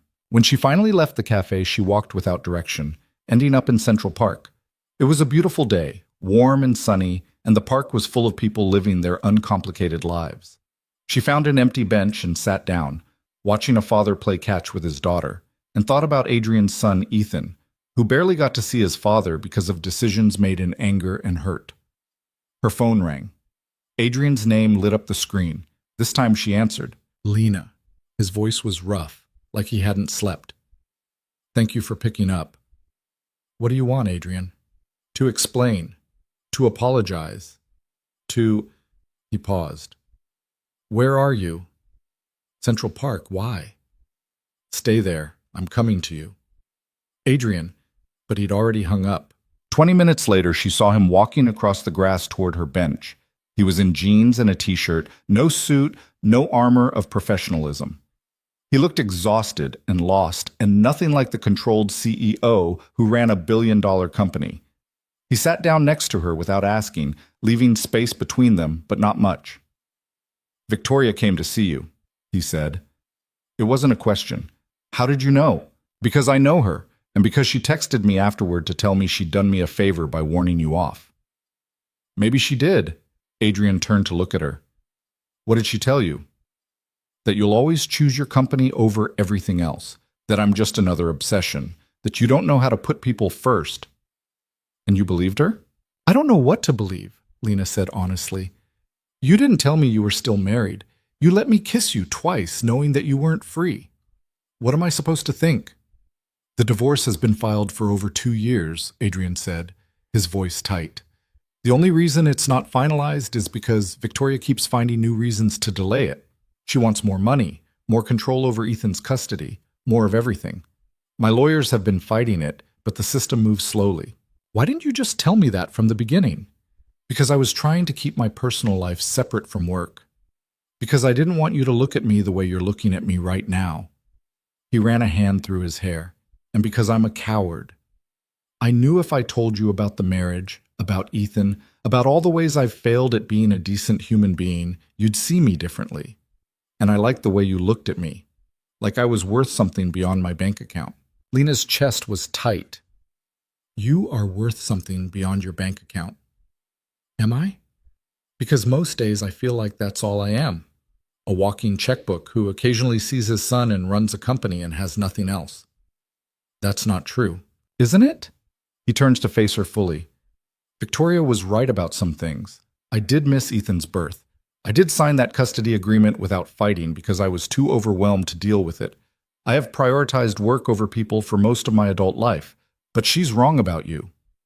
How? You're not an obsession. He stopped, searching for words. You're the first person in years who's made me want to be better, who's made me question whether building an empire is worth it if you're alone at the top. You scare the hell out of me, Lena, because you make me want things I don't know how to have. Lena didn't know what to say. She wanted to believe him. She wanted to let herself fall into this completely, but she'd been let down too many times by too many people to trust easily. I met with a recruiter, she said quietly. There's a job in Boston. Good pay, normal company. I could leave New York, start over again. Adrian's face went carefully blank. Is that what you want? I don't know. Part of me thinks it would be easier, safer. And the other part? The other part is terrified that if I leave, I'll spend the rest of my life wondering what could have happened if I'd been brave enough to stay. Adrian reached for her hand. She let him take it. I can't promise this will be easy, he said. I can't promise I won't mess it up, because I probably will. I'm not good at this. Relationships, vulnerability, any of it. But I can promise that you're not a mistake to me. You're not a distraction. You're the best thing that's happened to me in years, and if you give me a chance, I'll spend every day trying to deserve you. That's a lot of pressure. I know. What about work? What about the fact that you're my boss and everyone already thinks I'm sleeping with you to get ahead? Then let them think it. Or I can transfer you to a different department. Or you can report to someone else, whatever makes you comfortable. None of this is comfortable. Good relationships aren't supposed to be comfortable. They're supposed to be worth the discomfort. Lena looked at him, this complicated man who'd somehow become essential to her in the span of a few weeks. What about Ethan? What about him? If we do this, if we try, I'm not going to be some secret you keep from your son. I'm not going to be the reason his parents' relationship gets more complicated. I wouldn't want you to be. Adrian's hand tightened on hers. Ethan is the most important person in my life. If you and I do this, you'll be part of that life. All of it. That's terrifying. I know. For me too. They sat in silence for a moment, the city moving around them, people passing by without knowing they were witnessing a turning point. I need time, Lena said finally, to think, to figure out if I'm brave enough for this. How much time? I don't know. A few days? Adrian nodded slowly. Okay. But Lena, while you're thinking, remember this. He lifted her hand to his lips, kissed her knuckles gently. I'm falling for you. Maybe I already have, and I don't do that lightly. He left her sitting on the bench, and Lena watched him walk away, her hand still tingling from his kiss. She spent the next 3 days in a fog of indecision. She made a list of pros and cons. She called Sandra at TechWave and asked for more time to consider the Boston offer. She avoided Marcus's questions and her mother's phone calls and the voice in her head that kept screaming that she was going to regret whatever choice she made. On Tuesday evening, she was heating up ramen in her sublet's pathetic kitchen when someone knocked on her door. She assumed it was Marcus again, ready to give her another pep talk, but when she opened the door, she found Adrian standing there. He was holding flowers. Grocery store flowers, nothing fancy, slightly wilted at the edges. These are terrible, he said by way of greeting. I have no idea how to buy flowers, but the woman at the bodega said they were nice, so here. Lena took them, fighting a smile. What are you doing here? I'm done giving you time to think. I'm here to make my case. Adrian, just listen. He stepped into her apartment without being invited, looked around at the depressing space, and his face tightened. You live here. I'm aware. This is not acceptable. It's what I can afford. Not anymore, it's not. He turned to face her. Here's what's going to happen. You're going to move out of this place. I'm going to help you find somewhere decent, somewhere you don't have to climb 4 flights of stairs to get to a bathroom that probably has black mold. I don't need your charity. It's not charity. It's me refusing to let someone I care about live somewhere that makes me want to set things on fire. He moved closer. And before you argue, I'm not buying you anything. I'm helping you find something you can afford with your salary, which, by the way, is getting a substantial raise starting next month. You can't just give me a raise because of whatever this is. I can give you a raise because you're excellent at your job and you've earned it 3 times over. The timing is convenient, but the reason is legitimate. He reached out, tucking a strand of hair behind her ear. Stop making this harder than it needs to be. That's what I do. I make things hard. I know. It's one of the things I love about you. Lena froze. What? Adrian looked as surprised as she felt. I didn't mean to say that out loud. But you said it. I did. He didn't back away from it. I love you, Lena. I don't know when it happened. Maybe on the plane when you grabbed my hand during takeoff. Maybe in Berlin when you spoke German and made that entire deal possible. Maybe every day in between. But I love you, and I'm tired of pretending I don't. Lena couldn't breathe. That's not fair. Life's not fair. You can't just show up here with wilted flowers and tell me you love me and expect that to fix everything. I'm not trying to fix everything. I'm trying to be honest. He cupped her face in his hands. I love you. I'm still technically married, even though that marriage ended years ago. I have a son who complicates everything. I work too much, and I'm terrible at expressing emotions, and I will probably drive you crazy. But I love you. And if you can find it in yourself to give me a chance, I promise I will spend every day trying to be the man you deserve. I don't need you to be perfect, Lena said, tears burning in her eyes. I just need you to be honest with me, always. No more secrets. No more secrets, Adrian agreed. Starting with this, I fired Victoria today. What? She worked as a consultant for one of our subsidiary companies. I didn't realize it until my lawyers brought it to my attention. Apparently, she's been feeding information to our competitors for months. I had legal grounds to terminate the contract, so I did. She's going to make your life hell. She was already doing that. At least now she can't do it from inside my company. He smiled slightly. She also can't delay the divorce anymore. My lawyers found evidence of her misconduct. The judge is fast-tracking the finalization. I'll be officially divorced in 6 weeks. You did all that in 3 days? I was motivated. Lena laughed, tears spilling over. You're insane. Probably. Is that a problem? No. She kissed him, tasting salt and relief, and the beginning of something that felt terrifyingly like hope. I love you too. I'm terrified, and this is probably a disaster waiting to happen, but I love you. Adrian kissed her back, deeper this time, like he was trying to memorize the moment. When they finally pulled apart, he rested his forehead against hers. So you're staying? Not taking the Boston job? I'm staying, but I want my own apartment, something I pay for myself. And I want to meet Ethan properly, when the time is right.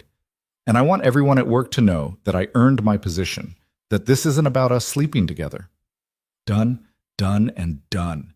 He looked around her sublet again. Can we please get you out of here tonight, though? I'll pay for a hotel until you find a place. I don't need a hotel. Then stay with me. Adrian, I have 5 bedrooms and you can have your own. I just can't leave you here knowing you're climbing 4 flights to a mattress that sounds like it's dying every time you move. Lena looked around her depressing sublet, then back at Adrian's hopeful, determined face. Okay, but just until I find a place.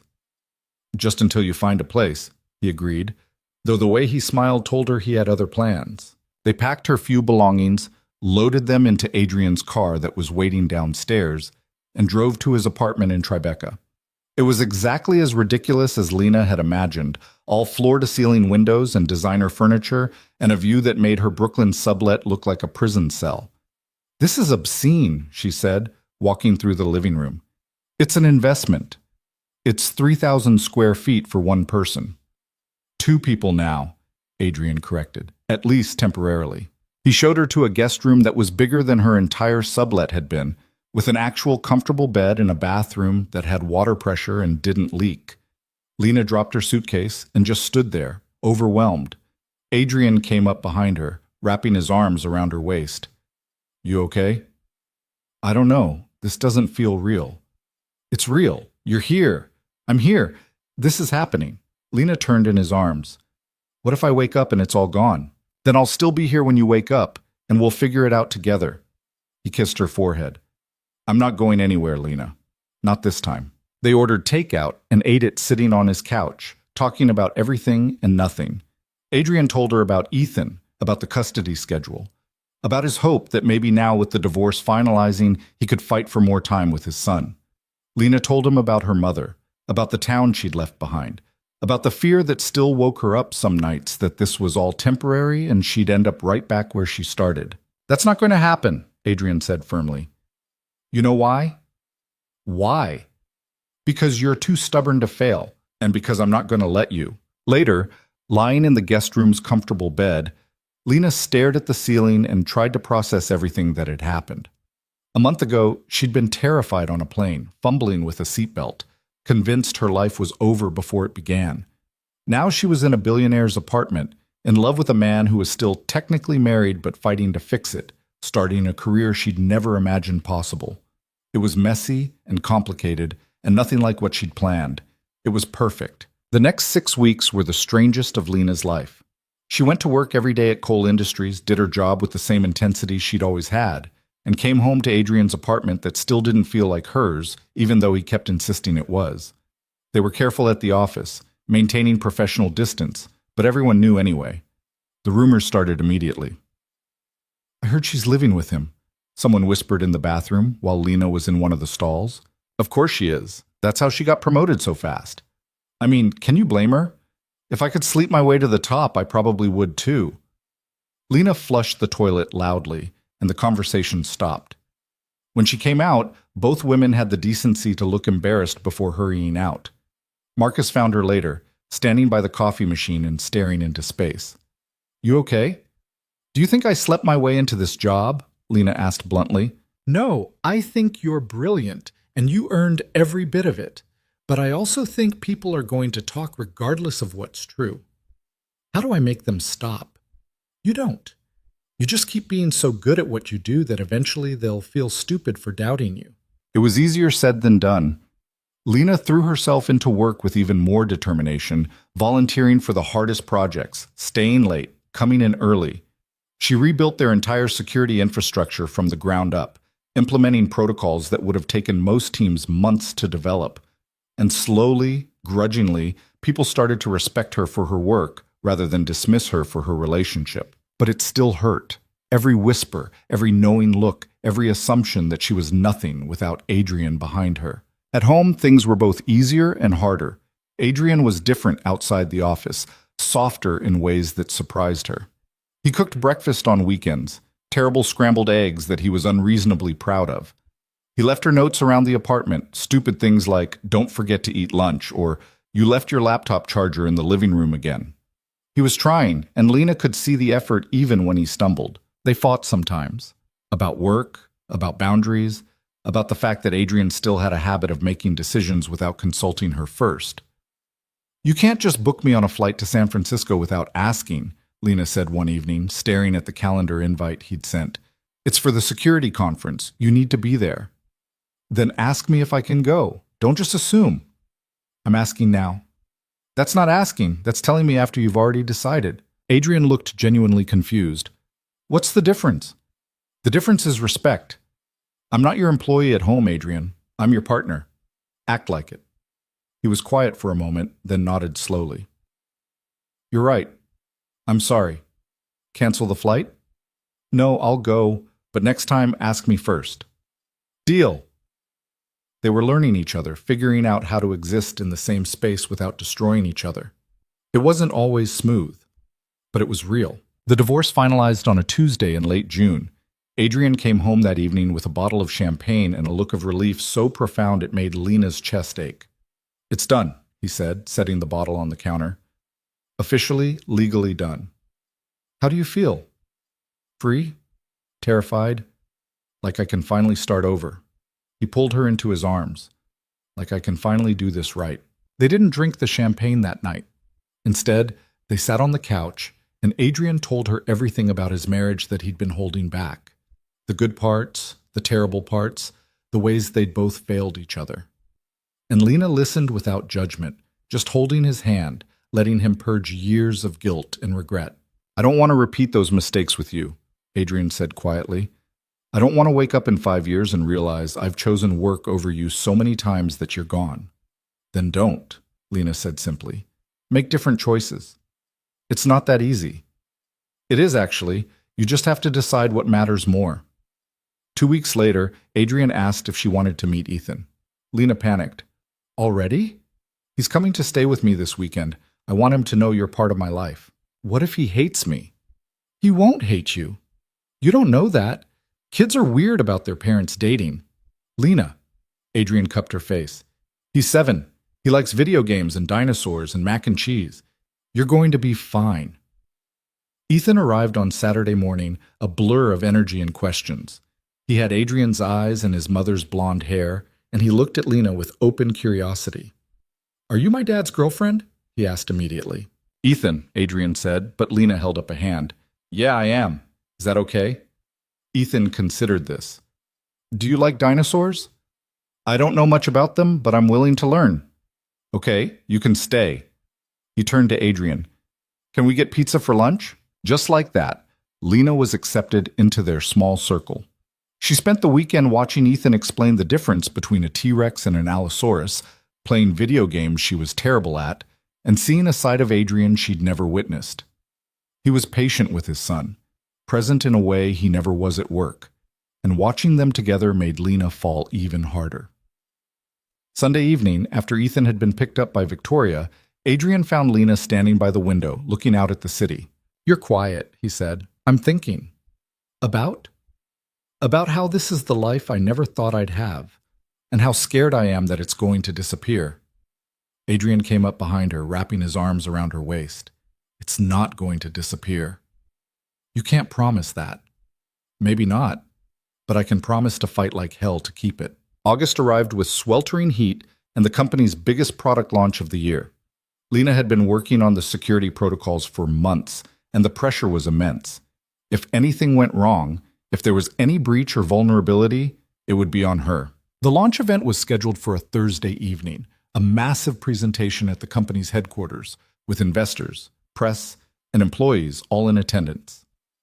Lena spent the week before barely sleeping, triple-checking every system, running scenarios until her eyes crossed. The night before the launch, she was still at her desk at midnight when Adrian appeared. Go home, he said. I need to check. You've checked everything twice already. The systems are solid. You're solid. Go home and sleep. What if something goes wrong? Then we'll handle it. Together. He pulled her out of her chair. Come on, I'm driving you home. In the car, Lena stared out the window at the dark streets. I don't know why I'm so nervous. I've done the work. I know it's good. Because you care. Because this matters to you. Adrian glanced at her. That's not a weakness, Lena. That's what makes you excellent. The launch went perfectly. The systems held, the presentation was flawless, and by the end of the night, Cole Industries had secured commitments worth over $2 billion. Lena stood in the back of the room, watching Adrian field questions from investors, and felt a surge of pride that had nothing to do with their relationship and everything to do with the work they'd built together. After the event, there was a celebration. Champagne, catered food, speeches from executives. Lena was standing with Marcus, half listening to him complain about one of the senior analysts, when the room suddenly went quiet. She looked up. Adrian was on the small stage at the front of the room, holding a microphone. Before we wrap up tonight, I want to say something, Adrian began, and his eyes found Lena in the crowd. 5 months ago, we hired a junior analyst who stopped a major security breach on her first week, who rebuilt our entire infrastructure, who made tonight's launch possible. Most of you know her as Lena Brooks, my security analyst. Lena's face went hot. Everyone was looking at her. What you might not know, Adrian continued, is that she's also the woman I love, and I'm done pretending that those two things are separate. The room was completely silent. There are going to be people who say she didn't earn her position, that she's here because we're together. And I need everyone in this room to hear me when I say this. Lena Brooks is the best hire I've ever made. She's brilliant, dedicated, and if anything, I'm the one benefiting from her being here, not the other way around. Lena couldn't breathe. Marcus was grinning beside her. And one more thing, Adrian said, and he stepped off the stage, walking through the crowd toward Lena. The room parted for him like water. When he reached her, he pulled a small box from his pocket and got down on one knee. "Oh my God," Lena whispered. "Lena Brooks," Adrian said, looking up at her with those gray eyes that had first caught her attention on a plane 5 months ago. "You terrify me. You challenge me. You make me want to be better. And I don't want to spend another day without you being officially, legally, permanently mine. Will you marry me?" The room was holding its breath. Lena was aware of hundreds of eyes on them, of phones recording this moment, of the fact that this would be all over social media in minutes. She didn't care. "You're proposing to me in front of the entire company," she said. "I am, so everyone knows you're not a secret. You're not a mistake. You're my choice." Lena looked at the ring, a simple diamond that somehow felt exactly right. Then she looked at Adrian, this complicated, imperfect man who'd somehow become her entire world. "Yes," she said. "Obviously, yes." The room erupted in applause as Adrian stood and kissed her, and Lena kissed him back, not caring who was watching, not caring about the gossip or the assumptions or any of it. This was her life. She'd earned it, and she was keeping it. The next few months were a whirlwind. They set a wedding date for December, something small and intimate despite Adrian's ability to throw a massive event. Lena insisted on paying for half, even though her half barely covered the flowers, and Adrian let her without argument because he was learning that some battles weren't worth fighting. Victoria contested the engagement, trying to use it as leverage to renegotiate custody, but Adrian's lawyers shut it down fast. The divorce was final. The custody agreement was adjusted to give Adrian more time with Ethan, and Victoria eventually backed off when she realized she was fighting a losing battle. Lena found her own apartment in September, a one-bedroom in Greenwich Village that she could actually afford with her salary. She lived there for exactly 3 weeks before Adrian convinced her to give it up and just move in with him officially. "You're paying rent on a place you never sleep in," he pointed out. "That's stupid. It's my safety net. I'm your safety net. That's not the same thing. Then keep it. But admit you're only keeping it because you're scared, not because you need it." He was right. She was scared. Scared that if she gave up her own place, she'd lose the last piece of independence she had. Scared that if things fell apart, she'd have nothing to fall back on. But she was tired of living scared. She gave up the apartment. The wedding was planned for the Saturday before Christmas at a small venue upstate with just 50 guests. Lena's mother flew in from Missouri, overwhelmed by everything and trying to hide it. Ethan was going to be the ring bearer, a job he took very seriously. Marcus was somehow in charge of the music, which worried everyone. 2 days before the wedding, Lena had a minor breakdown in Adrian's apartment, surrounded by last-minute details and seating charts. "I can't do this," she said, staring at the mess. "Can't marry me or can't deal with the wedding planning?" Adrian asked calmly. "The second one. Maybe both, I don't know." He took the seating chart out of her hands. "The wedding planner will handle this. You just need to show up and say yes. Can you do that?" "What if I'm making a mistake?" "Are you?" "I don't know. Everything happened so fast. 5 months ago I was terrified on a plane, and now I'm marrying a billionaire and living in Tribeca and working a job I love, and it feels like a dream. What if I wake up?" Adrian pulled her into his lap. "Then we'll figure it out, together. That's how this works." "I'm scared I'm going to lose it all." "You're not going to lose it. But even if you did, you'd rebuild. That's what you do, Lena. You survive, you adapt, you fight." He kissed her forehead. "But you're not going to have to do it alone anymore. I'm here. I'm not going anywhere." The wedding day arrived cold and clear. Lena stood in a small room at the venue, wearing a simple white dress that she'd bought on sale and altered herself, staring at her reflection in the mirror. Her mother stood behind her, fixing her hair. "You look beautiful," her mother said quietly. "I look terrified." "You look happy. That's better than beautiful." There was a knock on the door. Marcus poked his head in. "Ready? Because Cole is pacing out there like he thinks you might run." "I'm not running." "Good. Because I have money riding on this wedding actually happening." The ceremony was short and simple. Lena walked down the aisle to a string quartet playing something she didn't recognize, and when she saw Adrian at the front, looking at her like she was the only person in the world, all her fear evaporated. This was right. This was real. This was hers. They said their vows, exchanged rings with Ethan's help, who only dropped them once, and kissed while 50 people applauded. And then it was done. Lena Brooks became Lena Cole, and the poor girl from Missouri who'd been terrified on a plane became the wife of a man who'd built an empire and chosen her anyway. The reception was loud and chaotic in the best way. Marcus's music choices were questionable but enthusiastic. Ethan ran around with the other kids, high on cake and attention. Lena's mother cried happy tears and told anyone who would listen how proud she was of her daughter. Late in the evening, Lena and Adrian snuck outside for a moment of quiet. The venue was on a hill overlooking a valley, and the stars were bright in the winter sky.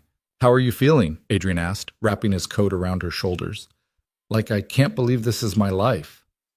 "Get used to it." "What if I mess it up?" "Then we'll fix it." "What if I mess it up?" "Then I'll yell at you, and we'll fix it." Adrian laughed. "That sounds about right." They stood there in the cold, holding each other, and Lena thought about how far she'd come. From a girl with $47 and a broken suitcase to a woman who'd built a career, found love, and learned that taking risks was terrifying but necessary. She thought about the plane ride that had started everything, the turbulence that had pushed her into Adrian's arms, the kiss that had changed the trajectory of her entire life. Some people would say it was luck. Others would say it was fate. Lena knew it was neither. It was just two broken people choosing to be brave at the exact same moment and somehow making it work. "Thank you," she said quietly. "For what?" "For seeing me. For believing I was worth something when I didn't believe it myself." "You were always worth something," Adrian said. "I just had the good sense to notice." They went back inside to their wedding, to the music and laughter, and the life they were building together. It wouldn't always be easy. There would be fights and mistakes and moments when they both wanted to give up. But they'd also have mornings with terrible scrambled eggs, evenings with Ethan explaining dinosaurs, late nights working side by side on problems only they could solve together. 6 months later, Lena stood in front of the entire company at the quarterly meeting, presenting the new security infrastructure she'd designed. When she finished, the room applauded, and it had nothing to do with who she was married to and everything to do with the work she'd done. After the meeting, a young woman approached her nervously. "Ms. Cole, I just started last week, junior analyst position, and I wanted to say thank you." "For what?" "For showing me it's possible. I came from nothing too. And seeing you here doing what you do, it makes me think maybe I can make it too." Lena looked at this girl who reminded her so much of herself just months ago and smiled. "You can. Just work hard, be brave, and don't let anyone convince you that you don't belong here." "Even when they talk?" "Especially when they talk. Make them eat their words by being undeniable." The girl nodded, eyes bright with determination, and walked away. Adrian appeared at Lena's side. "Giving advice to the new recruits?" "Trying to. She reminded me of me. Terrified and brilliant?" "Something like that." They walked out of the conference room together, and Lena thought about how strange life was, how a single moment could change everything, how fear and courage existed in the same breath, how the worst day of your life could turn into the best thing that ever happened to you if you were just brave enough to see it through. She'd boarded a plane 5 months ago with nothing but desperation and a dream. She'd fumbled with a seatbelt, kissed a stranger, and accidentally fallen in love with the last person she should have. And now she was here, building a life that terrified her and thrilled her in equal measure. It wasn't perfect. She and Adrian still fought about work-life balance. Ethan still missed events because of Victoria's schedule. The gossip at work still stung sometimes. Lena still woke up some mornings convinced this was all temporary, that she'd blink and find herself back in that depressing sublet with nothing to her name.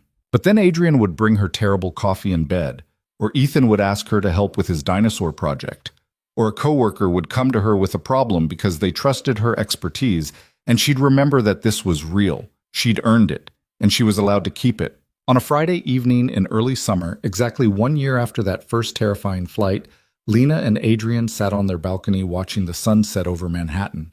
Ethan was with them for the weekend, currently inside playing video games and eating pizza. "Do you ever think about that plane ride?" Lena asked. "Every day," Adrian admitted. "I think about how I almost didn't take that flight. I was supposed to fly private, but there was a scheduling conflict. If I'd pushed, they would have figured it out. And we never would have met. And my life would be completely different." He pulled her closer. "Worse. Definitely worse." You don't know that. I do, actually. He kissed the top of her head. You're the best turbulence that ever happened to me.